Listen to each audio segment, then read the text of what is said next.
Good morning dear friends. Video number 36 के साथ में सब्जेक्ट बायोलॉजी क्लास 12। पिछले वीडियो में हमने आपको स्वयं परागण, ध्यान दीजिएगा, स्वयं परागण के लिए पुष्पीय पादपों में पाए जाने वाले अनुकूलनों के बारे में अध्ययन कराया था। अब इसमें टॉपिक चला था हमारा कि पर परागण के लिए पुष्पीय पादपों में पाए जाने वाले अनुकूलन। उसमें हमने आपको पहला करा दिया था एक लिंगता, अर्थात पर परागण के लिए पुष्प एक लिंगी होने चाहिए, क्योंकि एक लिंगी पुष्पों में सदैव पर परागण ही होता है। जैसे मैं बताऊं पपीता में पुष्प क्या होते हैं, एक लिंगी होते हैं, और मादा पुष्प भी होते हैं। उसमें जब पुष्प दो प्रकार के होते हैं, एक मादा पुष्प और एक नर पुष्प। नर पुष्प को पुंकेसरी पुष्प और मादा पुष्प को स्त्रीकेसरी पुष्प कहते हैं। तो पर परागण के लिए पुष्पों का एक लिंगी होना बहुत आवश्यक होता है, क्योंकि एक लिंगी पुष्पों में सदैव हमेशा क्या होता है, परपरागण होता है। इसका दूसरा जो अनुकूलन था वो था विषमकाल पक्वता, अर्थात विषमकाल पक्वता किसे कहते हैं कि यदि पुष्प द्विलिंगी है, अर्थात क्या पाया जाता है उसमें नर और मादा दोनों जन्मांग एक में ही पाए जाते हैं, तो क्या बोलते हैं, द्विलिंगी पुष्प। तो द्विलिंगी पुष्पों में विषमकाल पक्वता का गुण होना चाहिए, अर्थात द्विलिंगी पुष्पों में नर एवं मादा युग्मक, द्विलिंगी पुष्पों में नर जन्मांग पुंकेसर और मादा जन्मांग स्त्रीकेसर दोनों का जो समय है, काल है, विषम काल पक्वता, परिपक्व होने का समय भिन्न भिन्न होना चाहिए। तो मैंने आपको लिखा था कि परागकोश एवं वर्तिकाग्र भिन्न भिन्न समय पर परिपक्व होना चाहिए। इसे क्या बोलते हैं हम, विषम काल पक्वता। ध्यान दीजिएगा, विषम काल पक्वता के कारण ही द्विलिंगी पुष्पों में क्या होता है, पर परागण होता है। यहाँ तक मैंने आपको लिखा दिया था, ठीक है। अब आता है विषम काल पक्वता के आधार पर पुष्प दो प्रकार के होते हैं। इसमें देखो विषम काल पक्वता, विषम काल पक्वता, अगर टॉपिक है विषम काल पक्वता के आधार पर पुष्प, विषम काल पक्वता के आधार पर पुष्प दो प्रकार के होते हैं। कितने प्रकार के होते हैं, दो प्रकार के होते हैं। पहला है देखो आप, पुंपूर्वी पुष्प, पुंपूर्वी पुष्प, इसे बोलते हैं protandrous flower, protandrous flower, FLOWER, protandrous flower पहला। और दूसरा होता है जयंती या स्त्री पूर्वी पुष्प या जयंत पूर्वी पुष्प। इसमें देखो ये क्या होता है, पूर्वी पुष्प माने पुंकेसर, पूर्व पूर्वी, अर्थात क्या होता है इसमें जब द्विलिंगी पुष्पों में नर जन्मांग पुंकेसर, नर जन्मांग क्या कहेंगे, पुंकेसर, मादा जन्मांग स्त्रीकेसर से पहले परिपक्व हो जाते हैं। नर जन्मांग मादा जन्मांग से पहले परिपक्व हो जाते हैं, तो उसे क्या बोलते हैं, तो उस पुष्प को पुंपूर्वी पुष्प कहते हैं। और इस घटना को ही क्या बोलते हैं, पुंपूर्वता। इसमें लिखे आप, जैसे जब द्विलिंगी पुष्पों में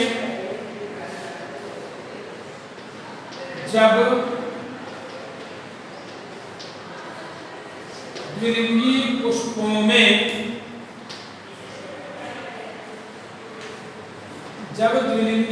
में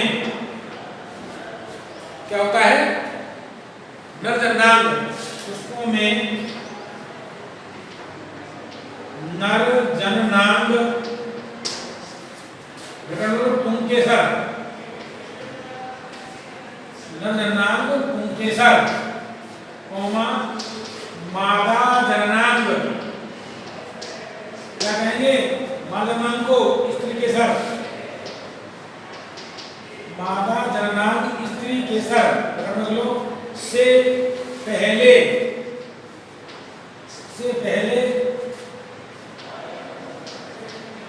परिपक्व हो जाते हैं,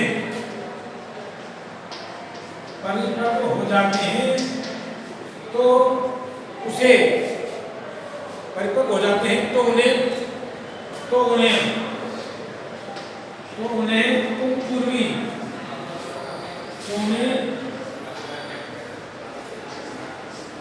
पुंपूर्वी पुष्प, कौन सा पुष्प? प्रोटेंड्रस, पुंपूर्वी प्रोटेंड्रस फ्लावर, पुंपूर्वी पुष्प कहते हैं। दोबारा देखें कि द्विलिंगी पुष्प है और द्विलिंगी पुष्पों में जब नरजनांग मादा जनांगों से पहले परिपक्व हो जाते हैं तो उसे क्या बोलते हैं? पुंपूर्वी पुष्प। और इस घटना को क्या कहते हैं हम? और इस घटना को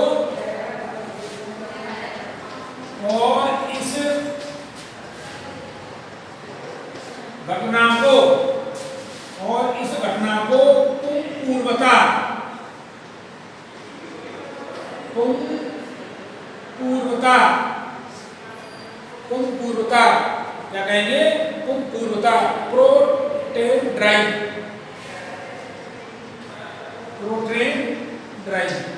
पुंपूर्वता कहते हैं। पुंपूर्वता कहते हैं। इस पुंपूर्वता के कारण ही इस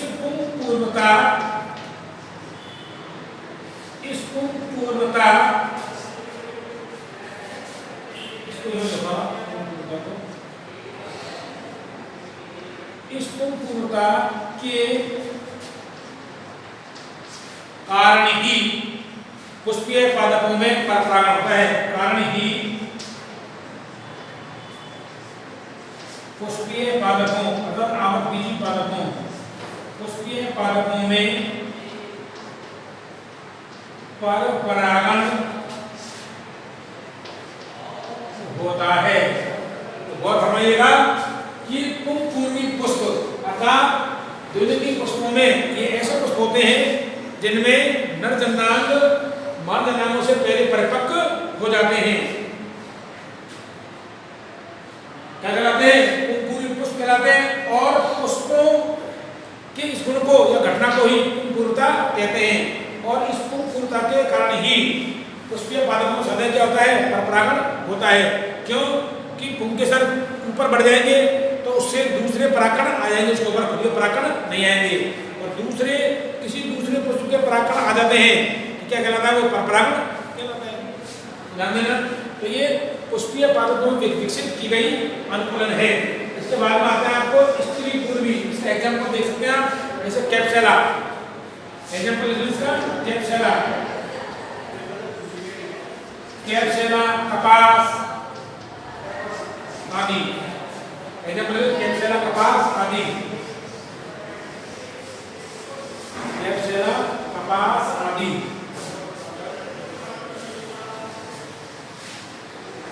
इसमें क्या होता है?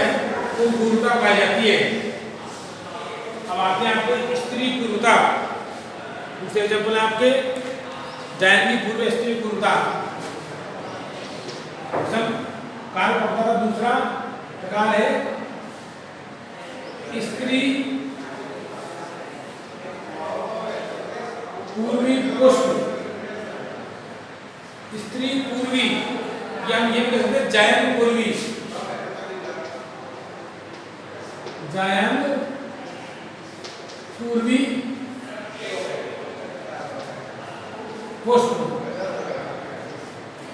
इसे बोलेंगे हम इंग्लिश में प्रोटोगाइनस। प्रोटोगाइनस, प्रोटो या प्रोटेगाइनस, प्रोटेगाइनस फ्लावर, FLOWER, प्रोटेगाइनस फ्लावर।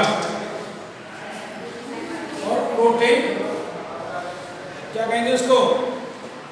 प्रोटोगाइनी, पुंपूर्वता। इसमें देखिए आप क्या होते हैं ये कि जब द्विलिंगी पुष्प कैसे होते हैं? द्विलिंगी पुष्प है ये।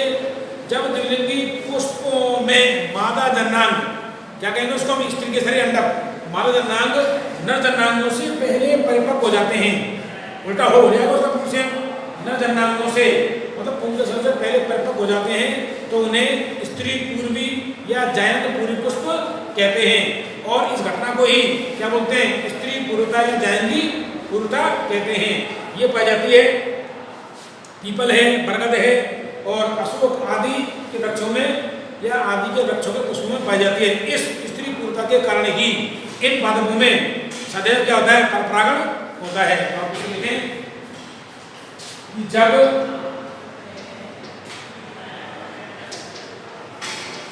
द्विलिंगी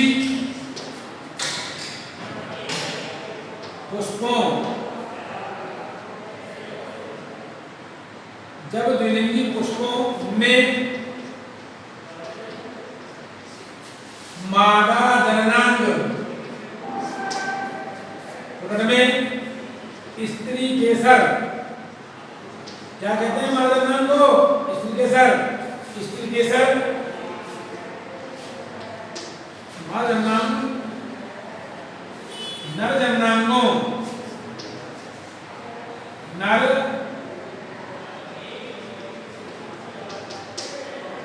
जननांगों अर्थात पुंकेसरों से पहले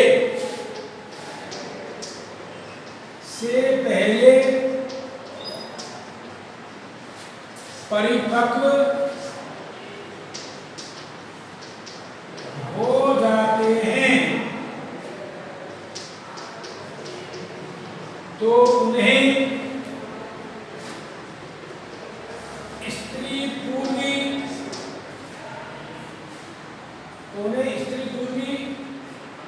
या जायंत पूर्वी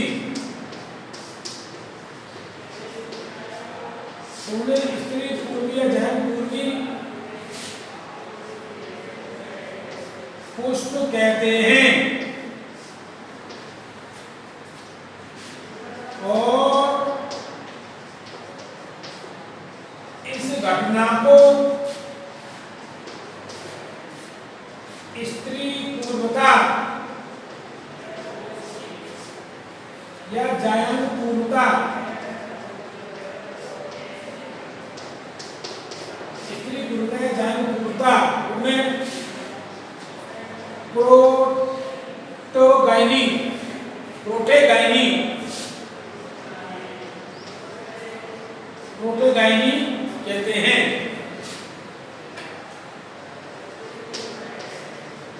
प्रोटोगाइनी कहते हैं। प्रोटोगाइनी कहते हैं।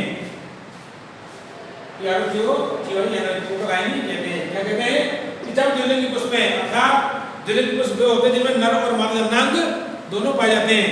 अब जब द्विलिंगी पुष्पों में मादा जननांग नर जननांग से पहले क्या होते हैं, परिपक्व हो जाते हैं। मतलब मादा जननांग पहले क्या बन जाते हैं, परिपक्व हो जाते हैं। तो उसे क्या बोलते हैं हम, स्त्री पूर्वी पुष्प अर्थात स्त्री केसर का पहले विकास हो जाता है। किससे, पुंकेसर से।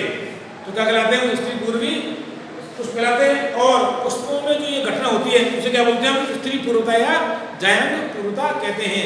अब कौन से पादपों में पाई जाती है, बरगद है, पीपल है, अशोक है। इनके पादपों के पुष्पों में स्त्री पूर्वता पाई जाती है अर्थात इनके जो पुष्प होते हैं वो स्त्री पूर्व होते हैं। पुंकेसरों से पहले इनमें स्त्री केसर परिपक्व हो जाते हैं। एग्जाम्पल लिखें, जायंत पूर्वता कहते हैं। अगर मान लीजिए इस जायंत पूर्वता के कारण इस स्त्री पूर्वता या जायंत पूर्वता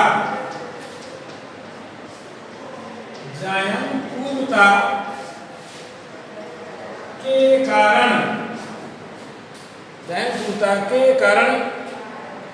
ही कुछ पुष्पीय पादपों में परपरागण होता है।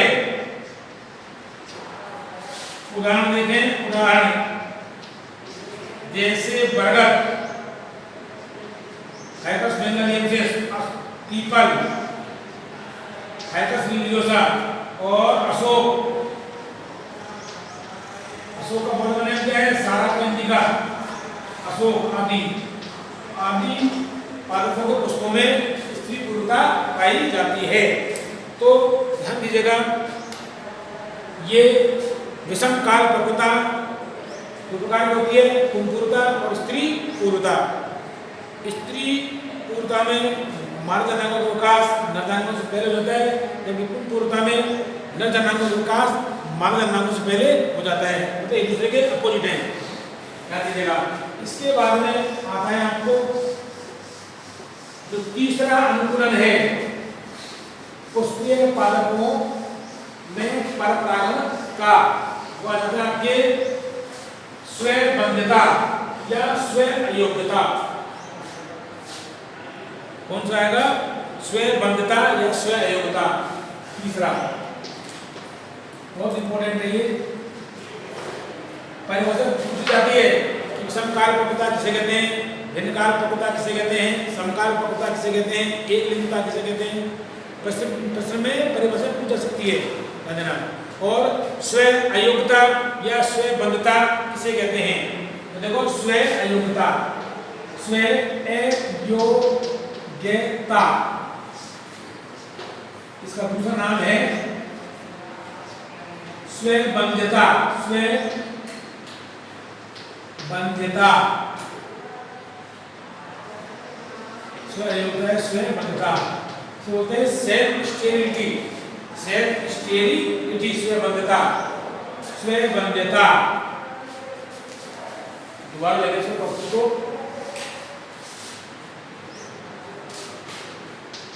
स्वयं बंध्यता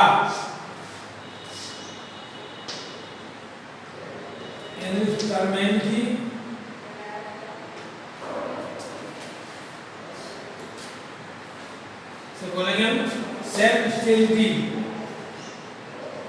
सेल्फ स्टेरिलिटी क्या है? ये क्या गुण पाया जाता है पुष्पीय पादपों में? ध्यान दीजिएगा, यदि पुष्प द्विलिंगी है और समकाल पक्वता वाला है, अर्थात एक ही समय में, समान समय में द्विलिंगी पुष्प है और द्विलिंगी पुष्पों में नरजनांग और मादजनांग समान समय पर ये क्या होते हैं? विकसित होते हैं।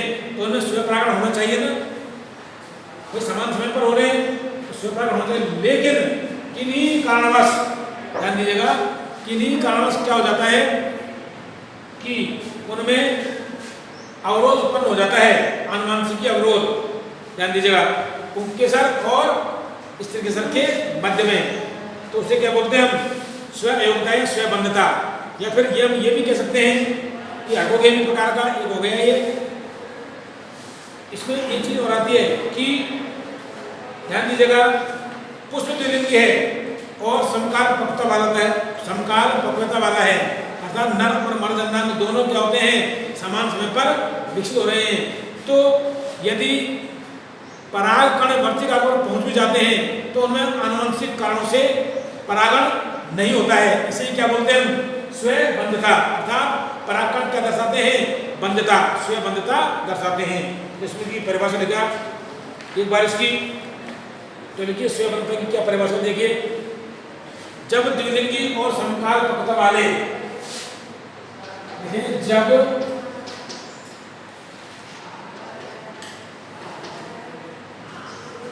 द्विलिंगी और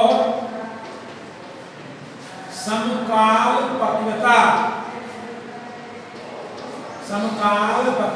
वाले, मतलब कैसे पादप है? द्विलिंगी है, उनके पुष्प द्विलिंगी है और समकाल पक्वता वाले पुष्प हैं वाले कुछ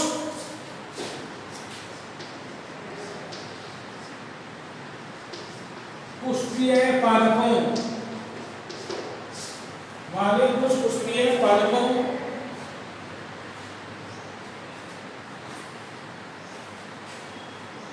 के पुष्पों में, पुष्पीय पादपों के पुष्पों में परागकण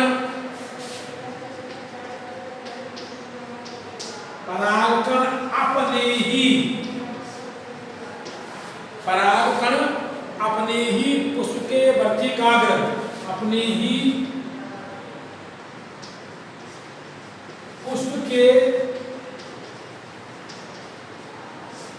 वर्तिकाग्र पर पहुंचने, अपने ही पुष्प के वर्तिकाग्र पर पहुंचने के पश्चात, पहुंचने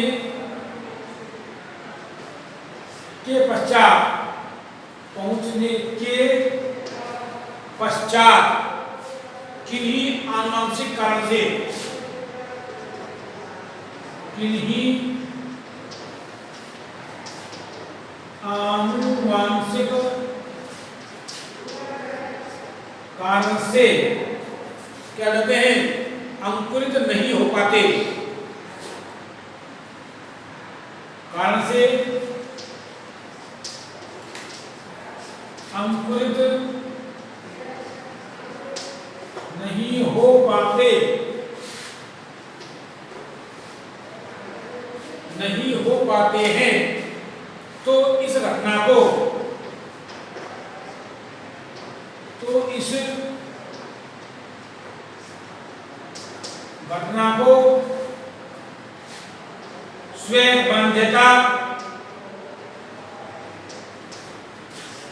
या स्वयं अयोग्यता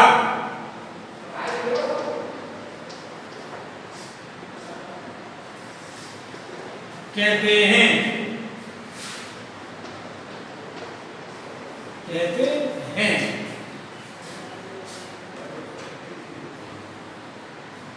तो देखिएगा,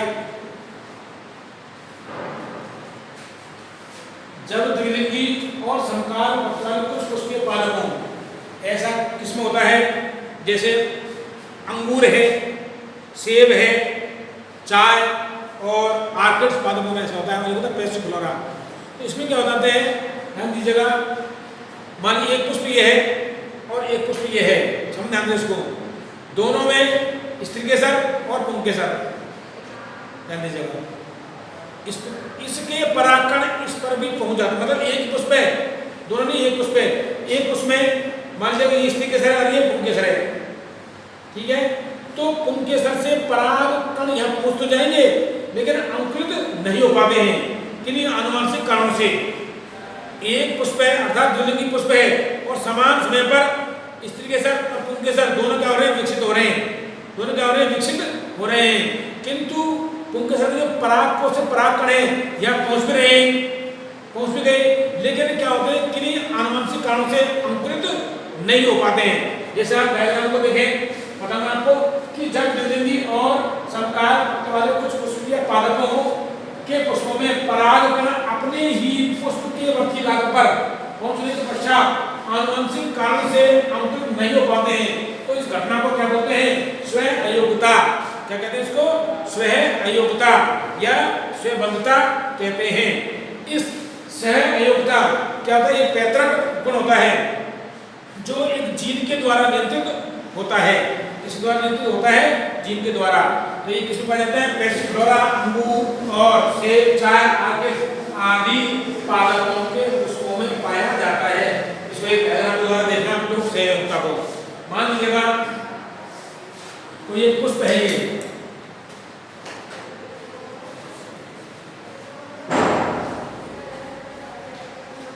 ध्यान दीजिएगा, और इसका ये पुंकेसर, दोनों सेम समय में क्या हो रहे हैं, विकसित हो रहे हैं, ध्यान दीजिएगा। और ये इसमें क्या है, मान लीजिएगा ये पुष्प हो गया पूरा, ये ठीक है। ये परागकोश, परागकोश मतलब क्या है, ये पुंकेसर, परागकोश में क्या बन रहे हैं आपके, परागकण, इसमें तो गए परागकण, परागकण, और ये क्या है, वर्तिकाग्र, वर्तिकाग्र। कैसा पुष्प है ये, द्विलिंगी है, स्त्री केसर और पुंकेसर दोनों पाए जाने से क्या है, द्विलिंगी है ये पुष्प। तो इसमें परागकण जो होते हैं और दोनों क्या हो रहे हैं, समकाल पक्वता है, समान समय पर क्या हो रहे हैं, परिपक्व हो रहे हैं, लेकिन और परागण जो है यहाँ पर भी ये पहुंच रहे हैं, परागकण पहुंच गए, लेकिन किन्हीं कारणवश ये अंकुरित नहीं हो पाते हैं, अर्थात परागकणिका नहीं निकालते हैं। किन्हीं कारणवश आनुवंशिक कारणों से ये परागकणिका का निर्माण नहीं करते, इसे अर्थात अपनी ही पुष्प के वर्तिकाग्र पर पहुंचने के बाद भी ये उसको अंकुरित नहीं कर पाते हैं। इसी घटना को क्या कहते हैं हम? सेल्फ स्टेरिलिटी, स्वयं अयोग्यता, या स्वयं के पुष्प के द्वारा होने वाली अयोग्यता, मतलब इसको अंकुरित होने में अयोग्य है ये परागकण। इसे क्या बोलते हैं? बंधता, बंध अर्थात स्टेरिलिटी, अर्थात बांझ करने के पुष्प का ज्यादा बांध हो जाएगा, अर्थात क्या नहीं बनेगा, इसमें निसर्ग नहीं होगा। तो इसे क्या कहते हैं हम? स्वयं अयोग्यता कहते हैं। मतलब स्वयं के पुष्प के द्वारा ही क्या हो रहा है, ये विसेचित नहीं हो रहा है, इसलिए क्या बोलते हैं इसको? स्वयं अयोग्यता। ध्यान दीजिएगा, बंध तो उत्पन्न हो जाती है इसमें।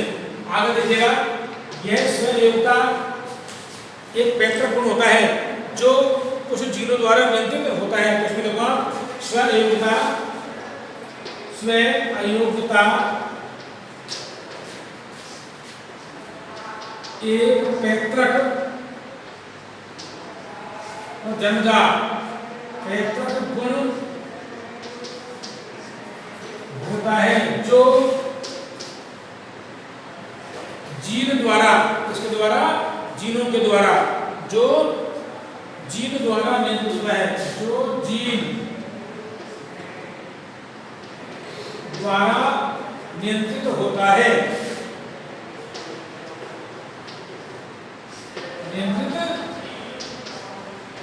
होता है। एग्जाम्पल, तो स्वयं अयोग्यता का गुण कौन कौन से पुष्प पादपों में पाया जाता है? तो आप देखें पैसिफ्लोरा, कौन सा है? पैसिफ्लोरा, पैसिफ्लोरा, अंगूर, चाय, सेब और आर्किड्स पादपों में, आर्किड्स पादपों के पुष्पों में आदि, इनमें स्वयं अयोग्यता का गुण पाया जाता है। ध्यान दीजिएगा, स्वयं अयोग्यता गुण इनमें पाया जाता है।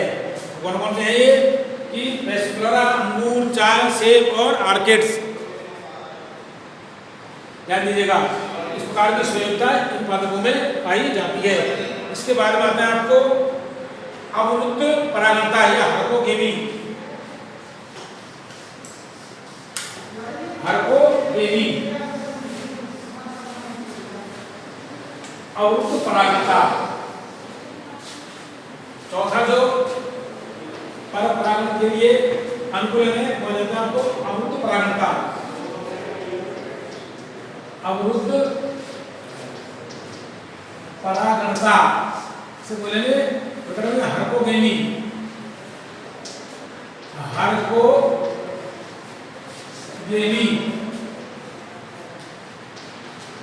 हर्कोगेमी। ध्यान दीजिएगा, अवरुद्ध परागणता अर्थात परागण करने में क्या रहते हैं? ये अवरुद्ध हो जाते हैं, अवरुद्ध परागणता। तो क्या होता है? ध्यान देना कि पुष्प कैसे है? द्विलिंगता वाला है। द्विलिंगता और समकाल पक्वता वाले कुछ पुष्पों में परागकोश जो होते हैं, परागकोश एवं वर्तिकाग्र के मध्य एक प्राकृतिक या हम ये कह सकते हैं संरचनात्मक अवरोध उत्पन्न होने के कारण स्वयं परागण संभव नहीं होता है या स्वयं परागण संपन्न नहीं होता है। तो इस स्थिति को हर्कोगेमी या अवरुद्ध परागणता कहते हैं। ऐसी अवस्था में पुष्प में केवल क्या होता है? परपरागण ही होता है। इसको डायग्राम के द्वारा देखें आप लोग पहले। मान लीजिएगा ये पुष्प है, इसका ये वर्तिकाग्र है, वर्तिकाग्र, वर्तिकाग्र ये अंडाशय। ध्यान देना, और इसमें ये पुष्पासन और ये पेटिसन पुष्पन, यहां से ये नरजनदान उनके साथ उसका ये परागकोश, ये पुष्पा वर्तिकाग्र। ध्यान देना, क्या है ये? वर्तिकाग्र। परागण के बाद यही तो पहुंचेगा परागकण, वर्तिकाग्र, स्टिग्मा, और ये है परागकोश।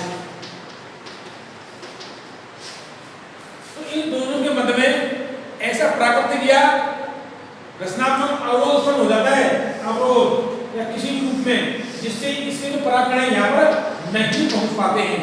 इसे क्या बोलते हैं? अवरुद्ध परागणता, हार्कोगेमी कहते हैं इसको। तो ये किसमें, उसमें कैसे है? द्विलिंगी है और समान कालपत्र वाला है, समकालपत्र वाला, समान समय पर उत्पन्न हो रहे हैं स्त्री के साथ, और ये नरजनन। लेकिन किसी कारणवश कोई अवरोध उत्पन्न हो जाता है तो ये परागकण यहाँ पर जाने पाते और दूसरे उसके परागकण आ जाते हैं और परागण हो जाता है। लेकिन इसमें स्वपरागण होना चाहिए, लेकिन अवरोध उत्पन्न हो गया, अवरोध रचनात्मक अवरोध उत्पन्न हो गया, इसके बीच में कोई रचना का विकास हो गया उनके मध्य में, इसलिए परागकोश से परागकण इस पुष्प के वर्तिकाग्र पर नहीं पहुंच पाते हैं। इसे क्या बोलते हैं? हार्कोगेमी, ये कहलाती है। आप इसमें लिखे परिभाषा इसकी, तो ये विकसित किया गया अनुकूलन है। जिस प्रकार आप देखेगा मछली कौन सी पाई जाती है? मैमल्स, सबसे बड़ा स्तनधारी जलीय स्तनधारी कौन सा है भाई? व्हेल, मेमेलियन है। जबकि मेमेलियन कहाँ होते हैं? मतलब हमारे, हम जिस गण में आते हैं उसी को आता है, उसमें वर्ग में हम भी तो मेमेलियन है, लेकिन वो जल में पाया जाता है। तो अनुकूलन है उसके अंदर हिल पर पाया जाता है तैरने के लिए। क्यों? और भी कई कारण है कि वो पूर्ण विकसित बच्चों को जन्म देता है हमारे समान, इसलिए क्या है वो मेमेलियन वर्ग में है। तो यही कारण क्या है कि अनुकूलन विकसित हो गया उसके अंदर जल में रहने के लिए, नहीं है क्या? तो इन पादप पशुओं में क्या होगा? अनुकूलन विकसित हो गए, किसके लिए? पर परागण के लिए। जब पुष्प क्या है? द्विलिंगी भी है और समान कालपत्र वाला भी है, अर्थात स्त्री के सर और पुंकेसर दोनों समान समय पर भी उत्पन्न हो रहे हैं, विकसित हो रहे हैं। उसके बाद में उनमें स्वपरागण संभव नहीं होता है, क्योंकि परागकोश और वर्तिकाग्र के मध्य में कोई रचनात्मक अवरोध उत्पन्न हो जाता है। इसलिए परागकोश से परागकण वर्तिकाग्र पर नहीं पहुंच पाते हैं और उनमें परपरागण ही संभव होता है। तो आप लिखें द्विलिंगता एवं समकालपत्रता।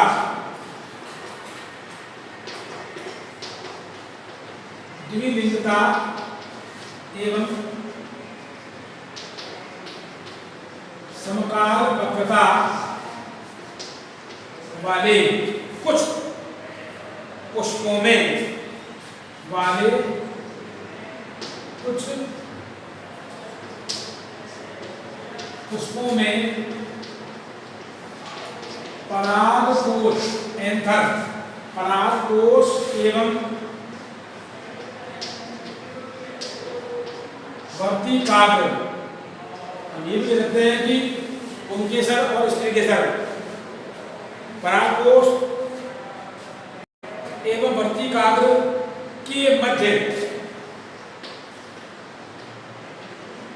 मध्य प्राकृतिक अथवा संरचनात्मक, प्राकृतिक अथवा संरचनात्मक अवरोध, संरचनात्मक अवरोध मतलब बाधा, अवरोध उत्पन्न हो जाने के कारण, अवरोध उत्पन्न हो जाने के कारण, अवरोध उत्पन्न हो जाने के कारण स्वयं परागण संपन्न नहीं होता है, स्वयं परागण संपन्न नहीं होता है।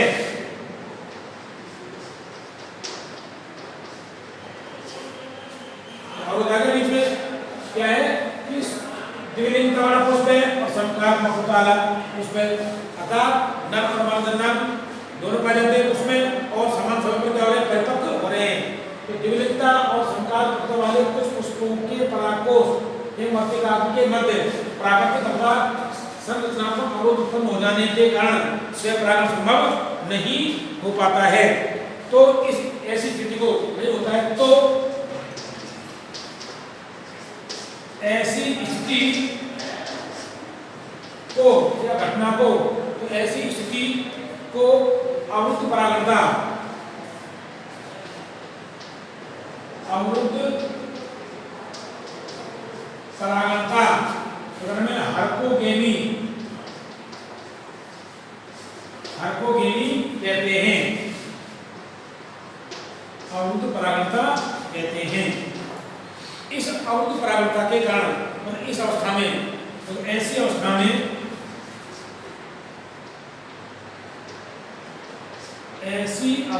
में पुष्प में केवल ऐसी अवस्था में पुष्प में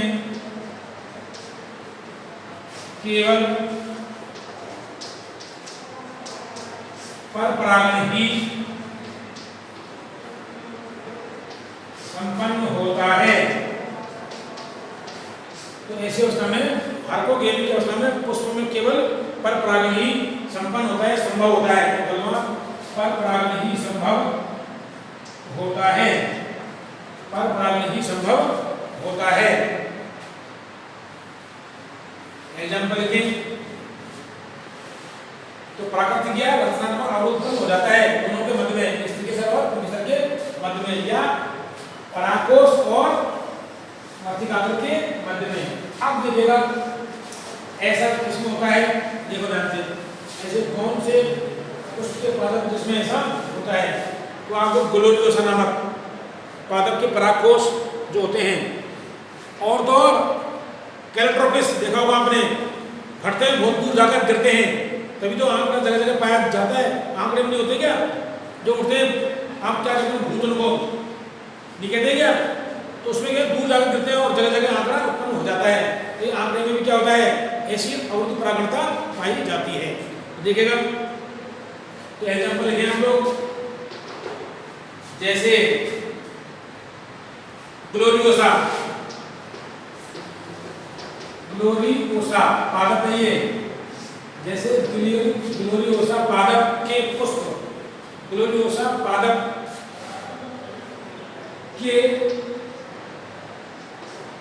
पुष्प में परागकोश का स्फुरण, पादप के पुष्प में परागकोश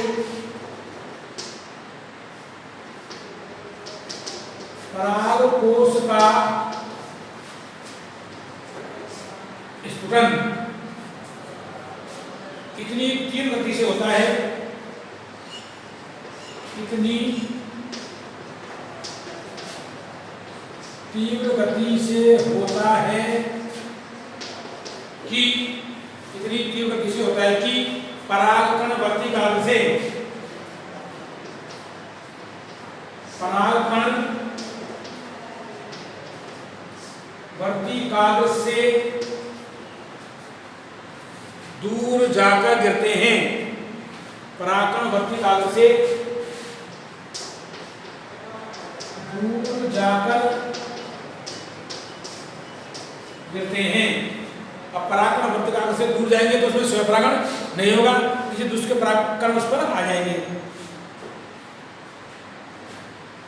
अर्थात परागकण उसी उसके वर्तिकाग्र तक नहीं पहुंचते हैं। कारण क्या होगा, अर्थात परागकण उसी पुष्प के वर्तिकाग्र, उसी पुष्प के वर्तिकाग्र पर नहीं पहुंचते हैं, उसी पुष्प के वर्तिकाग्र पर नहीं पहुंचते हैं। इसी प्रकार एक एग्जाम्पल और है, जैसे इस प्रकार आंख कैलोट्रोपिस, इसी प्रकार आंख का नाम है कैलोट्रोपिस, कैलोट्रोपिस आंकड़ा, आंख कैलोट्रोपिस में परागपिंडों में परागपिंडों को केवल कीटों द्वारा हटाया जाता है, परागपिंडों को केवल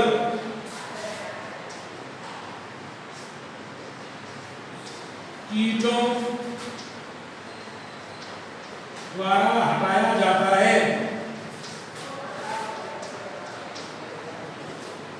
कीटों द्वारा हटाया जाता है और वे दूसरे उस पर परागकणों को ले जाते हैं तो परपरागण संभव होता है।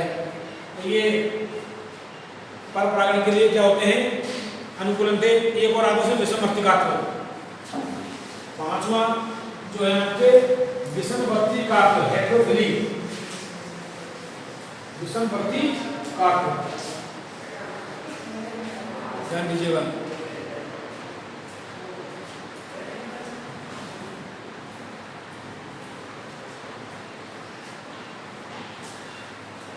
आगे पॉइंट है विषमवर्तिकात्व। इसको भी हो जाता है ये तो विषमवर्तिकात्व। विषमवर्तिकात्व हेटेरोफिली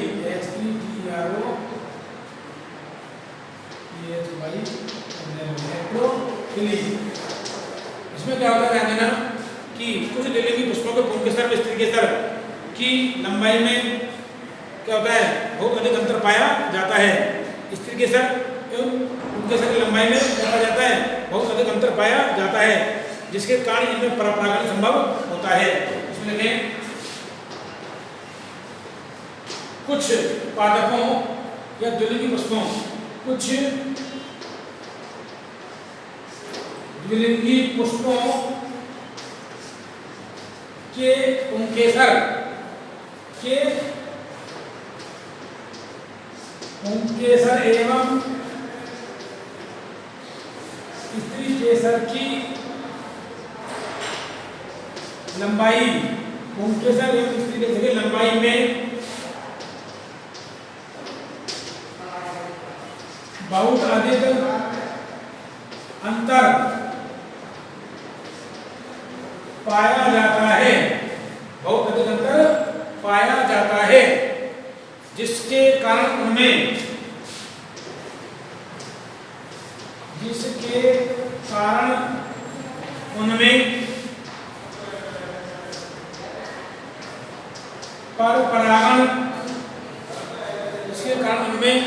परपरागण ही संभव होता है। परपरागण ही संभव होता है। तो ध्यान देना पुंकेसर और स्त्रीकेसर की लंबाई में अंतर के कारण क्या होता है परपरागण संभव होता है। तो आगे देखिएगा इस प्रकार की स्थिति को इस प्रकार की स्थिति को विषमवर्तिकात्व कहते हैं। क्या कहते हैं? विषमवर्तिकात्व कहते हैं। जैसे कैरियोफिलिक कुल के पादपों में एग्जाम्पल लिखें, जैसे कैरियोफिली कुल के पादपों कैरियोफिलिक कुल के पादपों के पुष्पों में वर्तिका की लंबाई पुंकेसर से बहुत अधिक होती है। वर्तिका की लंबाई पुंकेसर से बहुत अधिक होती है। वर्तिका की लंबाई पुंकेसर से बहुत अधिक होती है। इस कारण में क्या होता है परपरागण होता है। तो ध्यान देना द्विलिंगी पुष्पों के पुंकेसर और स्त्रीकेसर की लंबाई में क्या होता है बहुत अधिक अंतर पाया जाता है जिसके कारण उनमें परपरागण संभव होता है। इस प्रकार की स्थिति को विषमवर्तिकात्व कहते हैं। जिस प्रकार आपको बताया था कि मक्का में तो पुष्प अलग अलग होते हैं इसलिए उनमें परपरागण होता है। तो कहने का मतलब ये है ध्यान दीजिएगा, जैसे अगर आपको एग्जाम्पल के द्वारा बताया जाए वर्तिका की लंबाई काफी लंबी होती है। ये देखिएगा